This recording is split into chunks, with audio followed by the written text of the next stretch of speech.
What if I told you that I think how most of us are explaining and teaching building trust is all wrong? Well, I really do think that. And in this episode, I'll explain what I mean. Running a service business can be hard.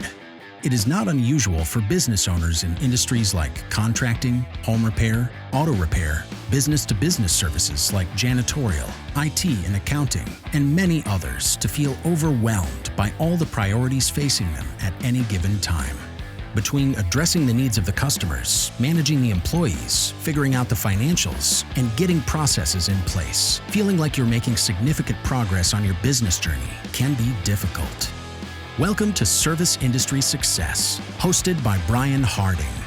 Each week, Brian will look at real-world strategies for building the business you are dreaming of, while also sharing tactics to get through some of the most frustrating parts of business ownership with a lot more ease. Let's get started. So my entire career, I've heard all about building trust, and we have to establish rapport, and we have 7 seconds to make a great first impression. And these things are all absolutely true. I'm not questioning any of these things, but it always felt to me like something was kind of missing from that. Like, I understand we need to build trust. I understand establishing rapport, all very important things. And I've really kind of struggled with this for years, honestly. I've tried to figure out what I thought was not properly being articulated in our attempts to be successful with trust, rapport, and making first impressions. And recently, maybe about a month ago, I had a real breakthrough, and I want to share it because I think it's really critical for especially those of us who are sending people out to other people's homes and people who are greeting folks coming to our office and our shops and things like that, that we get this part right, because we can very easily on this topic think we're sending the correct message, and our employees and our staff and team walk away with completely a different perspective of what we're saying. And then we are very frustrated with the outcomes. And so I think that this breakthrough I had recently really is helping me give clarity to folks in what we're trying to teach. So as you know by now, I don't like things I call nebulous, ambiguous, and general goals as target outcomes in situations where I want to be able to hold my team accountable.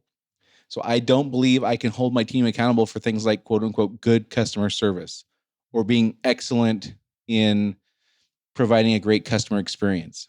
I just don't believe I can hold them accountable because there's no objective. There's no measurable outcome. There's no way to tell if we did or did not do that thing. And I think it's exceedingly difficult to hold people accountable if there's not a measurable outcome to say we did this or did not. So I just don't like those terms in general, and I do everything I can to avoid those whenever possible. Not always possible, I get that. But to the degree I can, I really want to get out in front of those things. So I want to be able to hold my team accountable. I want to have confidence in the entire team heading towards the same version of success. I get a number of calls each week from existing clients and people who have never called me before, people who just heard about me or have met me.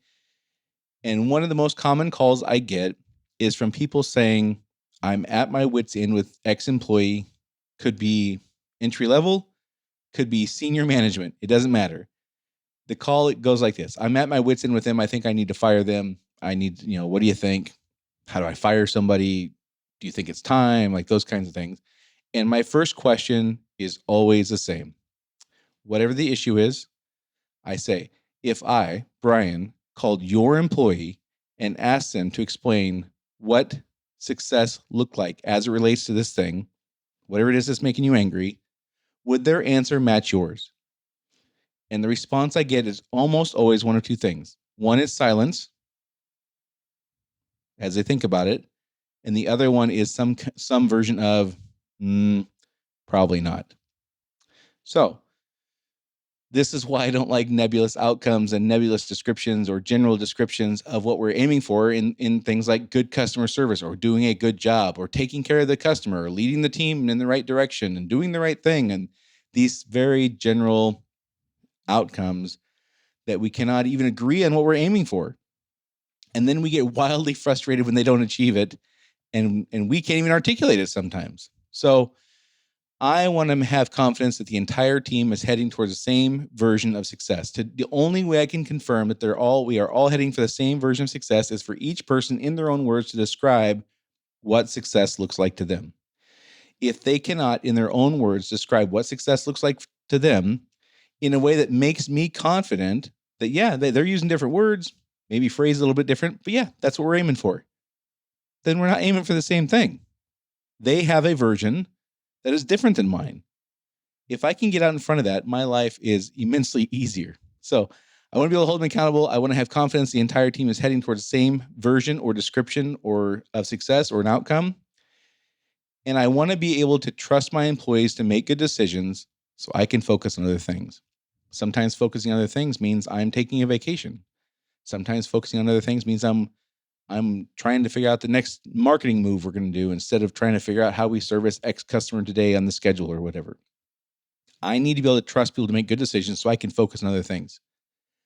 When people talk about scaling a business, they hear about procedures, they talk about processes and all these other things that are important.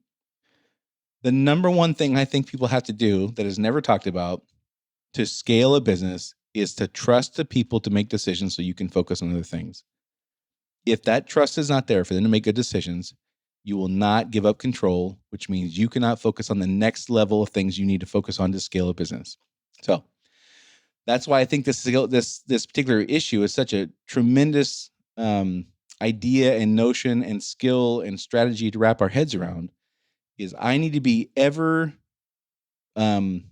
diligent about giving up control, trusting people to make decisions so I can focus on the next thing I need to focus on to continue growing the business. So examples on those calls I get, I got to fire an employee, are as simple as attendance, like they're just not coming to work as often as we need, or project managers making $150,000, $200,000 a year who are not successful in that role.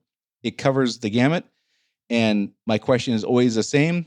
Would their version of success be the same as yours if I called them? The answers are always the same, whether small, trivial things like attendance or big things like project managers making lots of money, not producing outcomes we want. It's always silence or probably not. So this is a great example of this building trust, establishing rapport, making great first impressions. This is a perfect example of that. We say these things with the intent that people are going to understand and interpret and apply building trust in the way we mean it. And it's not always the case. So this is one that's like ripe for negative outcomes due to assumptions and a lack of understanding. So when we tell our employees we must develop trust, which trust are we aiming for? What does that even mean? And I'm not being sarcastic here. When we say build trust, like what do we mean by that? And one of the answers I would get from people is, well, Brian, these are adults that I hired. These are experts in their field. They should know that. Okay? If you cannot articulate as the business owner what you mean by developing trust or building trust, how in the world are they supposed to? Well, they're just supposed to. They should know. That's the answer. So here's what I'm getting at with this. When our revenue producing employees or managers or people answering the phone or whatever hear us talk about building trust, they believe generally, naturally, that building trust is about getting the customer to have confidence in our technical skill.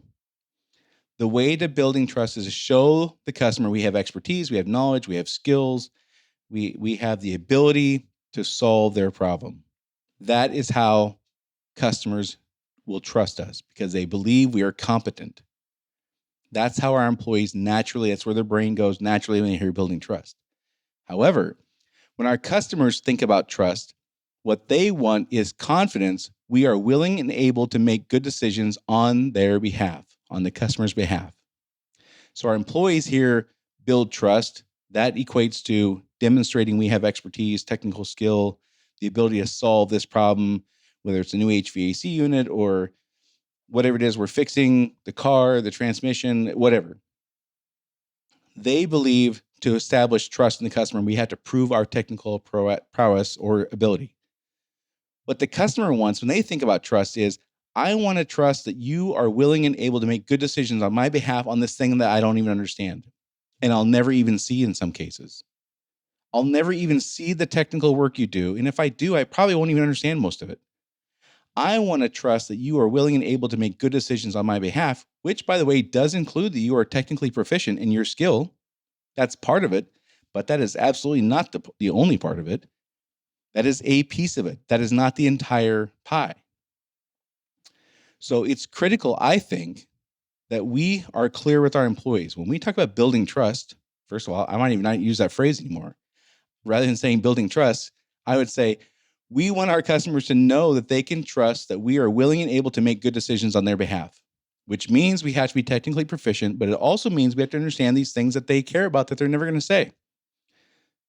Like the underwear drawer. We talked about that a few episodes ago.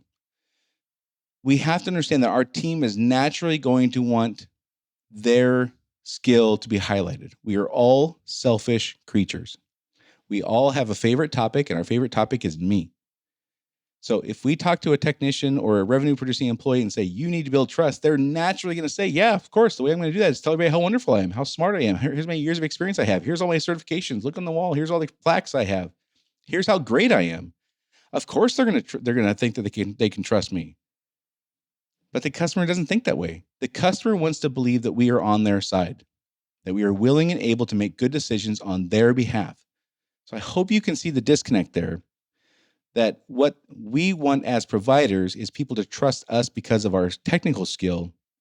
What the people hiring us want is people to trust us, that we have the ability and willingness to make good decisions on their behalf. So what's the difference between the two? If we only focus on the technical part, we could do a really good job with that and not leave the customer with the impression that we are willing and able to make good decisions on their behalf. We cannot get them to a point where they believe we can make and are willing to make decisions on their behalf that are good for them if we're not technically proficient. You can go to the DMV and get your driver's license renewed and have a terrible experience. You cannot have a great experience at the DMV without getting your driver's license renewed. That's the difference.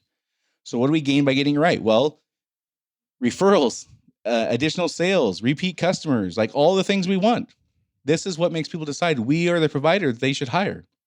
When they believe and know that we are willing and able to make good decisions on their behalf, that kind of trust they can have, they will tell everyone. And they will absolutely not risk giving that up to try somebody else next time. No way. So that's what we gain by getting it right. The problem is we have to get our employees to understand this. And this is a delicate conversation sometimes. And one of the things I hear most often is, that all sounds great, Brian, but you don't understand. My employees are going to flip when they hear that. And I say, I do understand. Everybody who has a technically proficient employee who has a skill that takes years to learn or even months to learn is going to have this conversation. It's not about us and our skill. Do they expect that? Of course they expect that. Is that how the entire way they assess our ability to solve their problem? No, not even close. If the customer doesn't think that we understand the things that they're concerned about, that they don't verbalize, that had nothing to do with what we're fixing, they could have the great experience, or they could get their driver's license renewed at the DMV and have a terrible experience.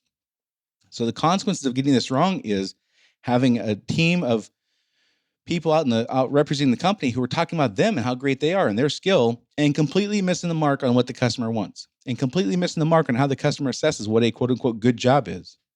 Completely missing the mark on, is this a company I would refer to somebody? You could have a very technically proficient crew of people solving problems and not be a company that somebody would refer. And if our employees don't understand that, we are going to have problems. We're going to have customer complaints. We're going to not get referrals to the degree we should. So this is why it's critical, I think, to have these conversations. And this is not a one-time conversation, probably. This is something that might take you 6 months to train your team. But oh my goodness, once they get this, is your life going to be easier? You won't have conversations about them sweeping up the floor the same way and cleaning up the job site the same way. You won't have conversations about getting estimates to the customers on time, or getting bids turned in when we say we're going to. Those kinds of conversations begin to go away when people understand this. So how do we train it? I've talked about it before. What, why, how? What are we trying to do? We're trying to get the customer to believe and know that we are willing and able to make good decisions on their behalf. That's what we're trying to do. Why does it matter? Because we want the customer to we want to bend how we do things to meet the customer's natural needs, which is they can only understand what they can see, contextualize, or they only can assess what they can see, contextualize, and understand. That's how they make decisions. That's how they know if they can feel good about what we're doing or not. We need to conform to that, not get them to conform to appreciating our skill, our technical skill more than they are naturally going to. And how do we know if our team gets it? When our team can say back in their own words, some version of that tells me that they understand this. So more on that in a minute. First, let me take a moment to tell you that open enrollment for my group coaching program is here for the entire month of February. It's 2023. This February 2023. The whole month is open. Goes through the end of the month. And after this, open enrollment will not be open again until summer.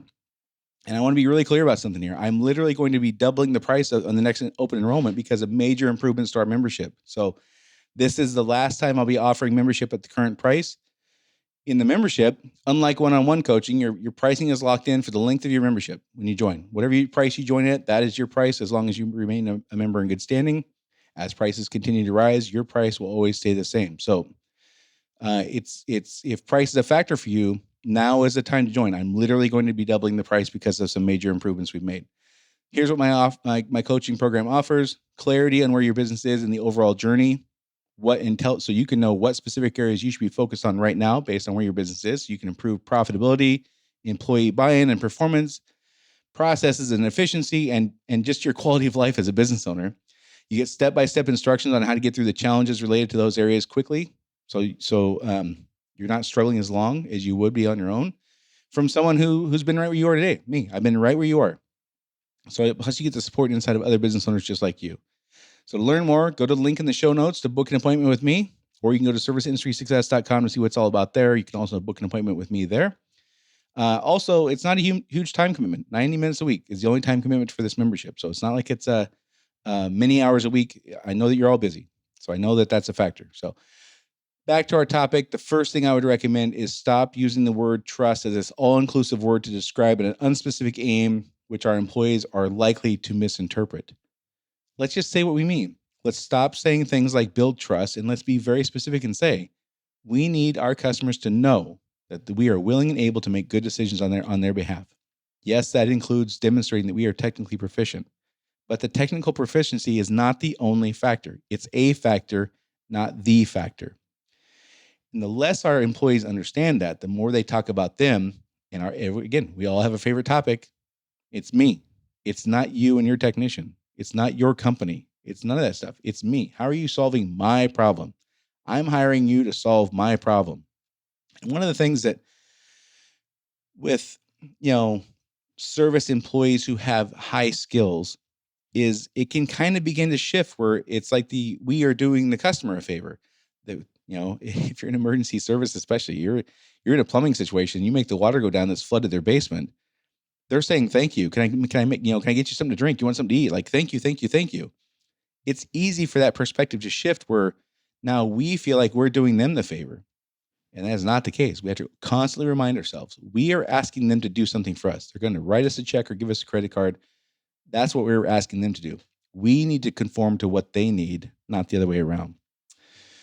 And the better our employees understand that, the easier our life is going to be. The more we can trust their decisions so we can focus on other things, the more we can be ensured that we're all aiming towards the same outcome, the same version of success. So my life is easier.